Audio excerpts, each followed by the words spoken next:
Homeless ka na ba dito? No? Homeless ka? Ano nangyari?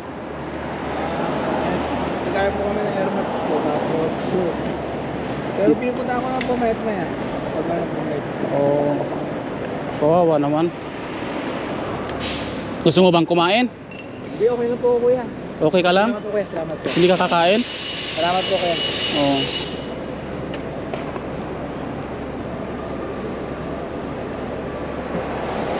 Oh tol, parang kung gusto mong kumain.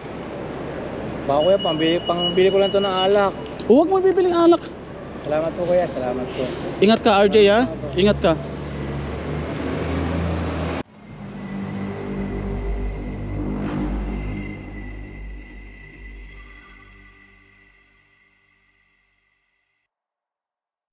Hey, what's up mga kababayan ko? Sa aking pag-iikot sa downtown, meron na naman po tayong mga kababayan kong nakitang isang Pilipinong homeless na nakita ko po rito sa may library at siya po ay nakakaawa dahil kinakalkal na naman po niya yung mga basurahan at naghahanap siya ng makakain. At ito nga po, siya ay aking pinagmasdan at tinignan kung anong hinahanap niya sa loob ng basurahan. At yun nga po, nasyak ako dahil nakita ko ay nakakuha siya ng makakain at ipinatong niya sa ano ng basurahan at kinain niya po ito. At ako po ay awang-awa sa kanya at yan nga po, try natin siyang i-approach kung anong maitutulong natin sa kanya mga kababayan ko. Tara, panoorin niyo po itong video ito at kausapin natin siya kung taga saan siya sa atin sa Pilipinas. Makakuha siyang kalakal.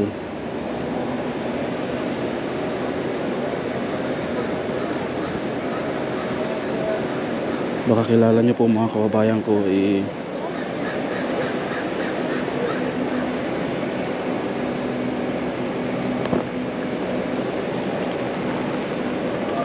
malalapitan natin siya mamaya.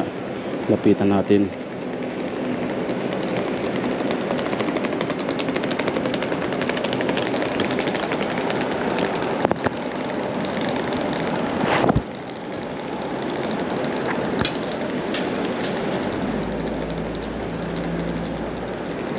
Ang kawawa oh.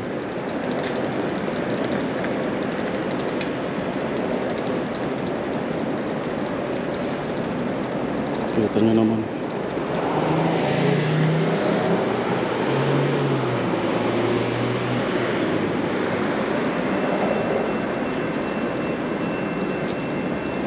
Yun, nakakaawa po talaga pero hindi natin alam kung anong pinagdadaanan niya mga kababayan ko.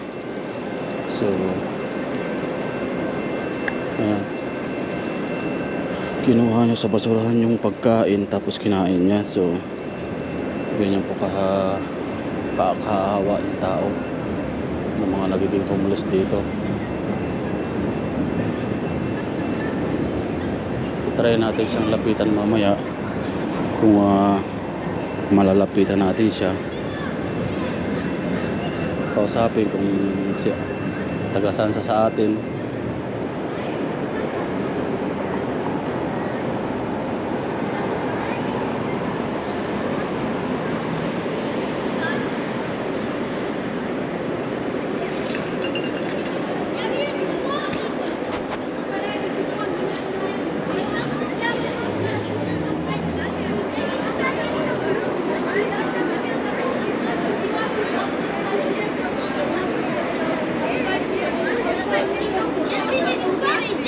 Kaawa po talaga yung kalagayan niya.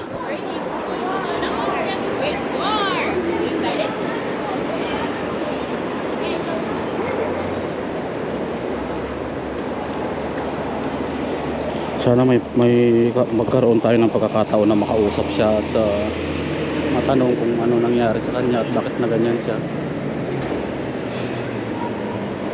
Parang ang layo ng iniisip niya mga kababayan ko.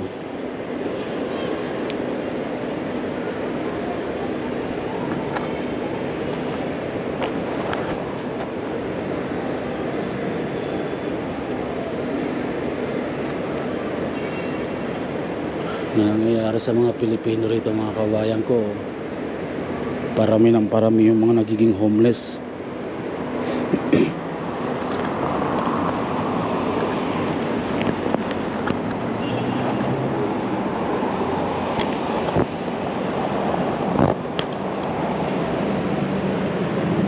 Mahirap na talagang naawa talaga ako kapag nakakita ako ng Pilipinong ganito, kasi isipin mo mayamang bansa tapos ganito ang nangyayari. Hindi natin masisisi yung gobyerno dito dahil marami naman silang mga naitutulong sa mga tao dito at may mga benefits, kaso ginusto nila yung ganitong buhay, magpa-homeless. Yan, tinan nyo mga kababayan ko, talagang nagugutom na talaga siguro to.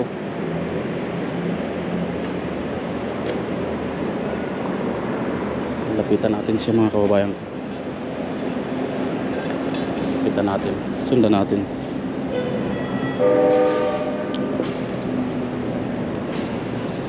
Kung saan siya pupunta.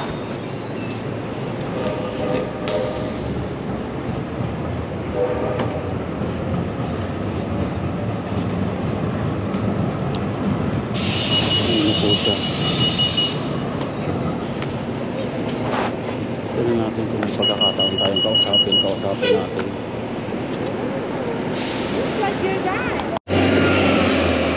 Ayan pa yung basura na kinalkalan niya. Ayan po. Tapos ayun po siya nakaupo. So kausapin natin. Sana paunlakan tayo yung kausapin siya.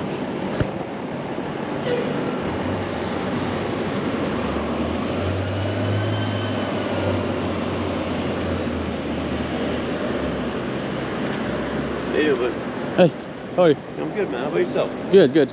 Thank you.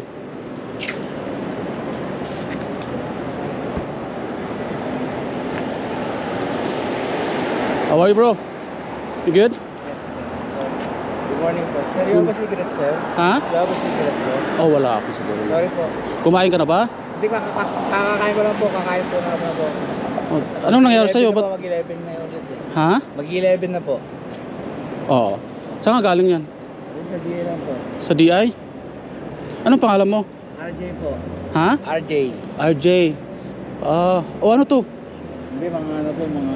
Kanino yan? Hindi lang po, inaat ko po yung battery yan.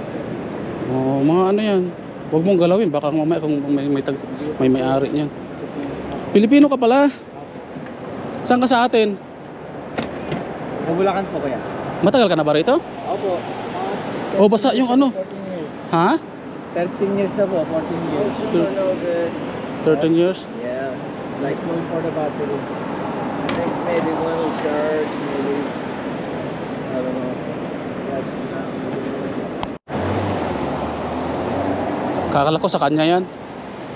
Sa kanya daw, hindi. Dito yung battery po. Saan ka pupunta niyan? Ha? Saan ka pupunta niyan? Yan po sa may ano. Paikot-ikot lang po ako dito muna. Habang wala po akong magawa. Homeless ka na ba dito? No? Homeless ka? Ano nangyari? Nagkaya po kami ng Air Max po. Tapos shoot. Pero pinupunta ako ng pumayat na yan. Pag may pumayat. Oh, kawawa naman. Gusto mo bang kumain? Hindi, okay na po kuya. Okay ka lang? Salamat po kuya. Salamat po. Hindi ka kakain? Salamat po kuya. Oo.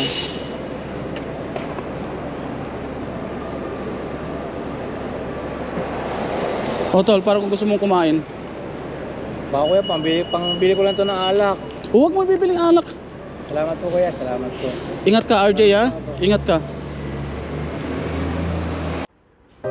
At ayan nga po mga kababayan ko, nakakalungkot po talaga ang mga nangyayari dito sa mga Pilipino nating kababayan dito at nagiging homeless na lang po dito sa Canada. Yan po yung mga real life dito po ng mga kababayan natin na nagiging homeless at nakatira na lang po sila sa DI or sa labas ng kalsada. So sige po mga kababayan ko, itry ko pa rin siyang lapitan at alokin ng tulong at baka sakaling pumayag sa susunod na maging aral na po sana ito sa mga kababayan natin na pumupunta ng Canada at nababariwara lang at naliligaw ng landas, katulad nitong mga kababayan natin na nasa video ni Joe Walking Tour PH. Ito po ay real life dito sa Canada at ito po ay totoong nangyayari dito. Kahit po may binibigay ang gobyerno ay hindi pa rin talaga maawat sa pagka-homeless ang mga kababayan natin dito, at mas pinipili nilang tumira sa kalsada at maging homeless na lang, at hindi natin alam kung ano ang dahilan nila. So nakakaawa po talaga na nag-abroad ka at pumunta ka ng Canada at umaasang magkakaroon ka ng magandang buhay, lalong lalo na sa iyong mga pamilya. So ito lang po ang nagiging nangyayari, nalululong sa mga pinagbabawal na gamot, at ang ending ay nagiging homeless. So sana po maging aral ito sa mga kababayan natin na may balak na pumunta ng Canada at dalhin ang kanilang mga pamilya rito. Sana po wag pong mangyari sa inyo ito, mga kababayan ko, dahil nakakaawa po talaga ang nangyayari sa mga kababayan natin. So sana po maging aral ito sa inyo, mga kababayan ko, na nangangarap na pumunta rito sa Canada. Ito po ay hindi biro. Ito po ay magiging responsibilidad ninyo. Ayan po, alis na siya. Alis na siya, mga kababayan ko. So sundan natin kung saan siya pupunta.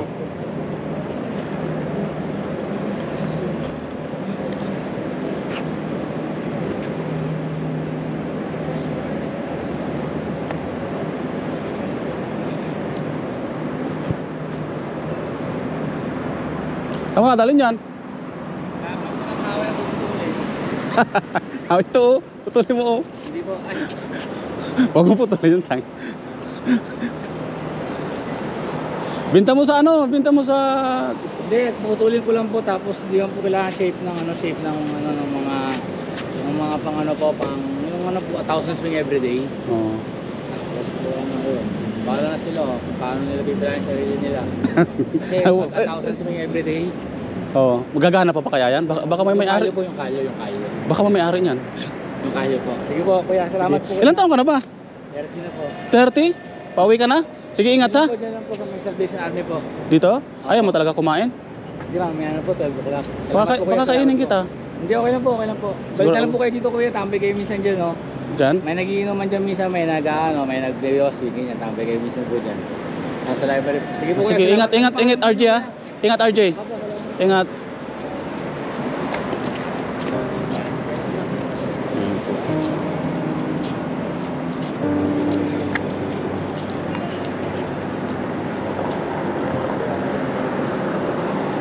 Salvation Army daw sila, mga kababayan ko, nakatira. Kinuha niya yung naka-imbak doon na, ewan ko, naiwan lang siguro yon yung mga gamit na tools. Ayun, nilagay niya sa bag niya.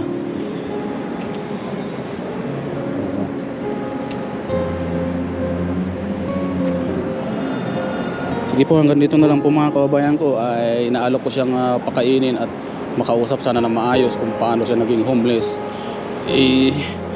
Na-interrupt tayo doon sa mga tools na nakita niya. So saka na lang po natin siya balikan kapag okay na siya. Ayan po. Pag okay na siya, sabi niya alas 12 pa raw siya kakain. Pakakainin ko na sana siya ngayon. So, sige na po, mga kabayan ko, hanggang dito na lang. Yeah, Australia. This is my story. Australia. Galing kumanta, no? Galing kumanta. This is my story. Namatay daw yung kapatid niya sa ano? This is my Ha? Hindi naman po sa overdose na matay. Sa overdose? This is my story. Di ba ito yung Salvation Army? Diyan ka nakatira? Hindi ay po. Sa DI? Buti nakakalabas ka doon. Pwede naman lumabas. Thank you, thank you.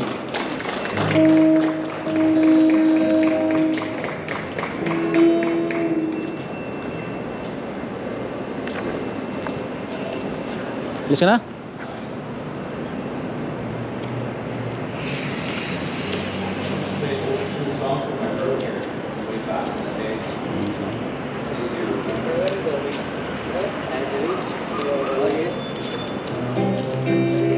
This goes out to all my water protectors out there. This is called water.